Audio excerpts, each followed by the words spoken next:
এমনিতেই দেরি হয়ে যাচ্ছে, তার মধ্যে বাড়ি সব কি। আচ্ছা ঠিক আছে, তুমি এখানে দাঁড়াও, আমি নিয়ে আসছি।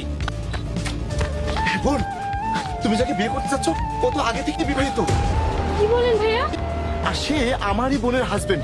তুমি দয়া করে একটু শান্ত হয়ে আমার কথাগুলো শোনো। আর ওই যে ছেলেটা ওড়না নিয়ে গেল না, ওকে আমি পাঠিয়েছি। কি? একটা বাচ্চা ছেলেকে পাঠিয়ে আমার ওড়না নিয়ে গেছেন? আর এসব কি বলছেন আপনি? আসলে বোন, তুমি যাকে বিয়ে করতে যাচ্ছ ও আমার বোনের হাজবেন্ড। কি? অসম্ভব, আমি এটা বিশ্বাস করি না। এটা কিভাবে হতে পারে? দেখো বোন, আমি তোমাকে বানিয়ে বানিয়ে কোনো মিথ্যা কথা বলছি না, যেটা সত্য আমি তোমাকে সেটাই বলছি। আচ্ছা, আপনি যে সত্যি বলছেন, আপনার কাছে কোনো প্রমাণ আছে? হ্যাঁ বোন, আমার কাছে সব প্রমাণ আছে। এক মিনিট, এই যে দেখো, এই যে ফটোগুলো দেখো, এই যে দেখো আমার বোন আর এই যে তুই দেখছো, এই যে ওদের বিয়ের ছবি।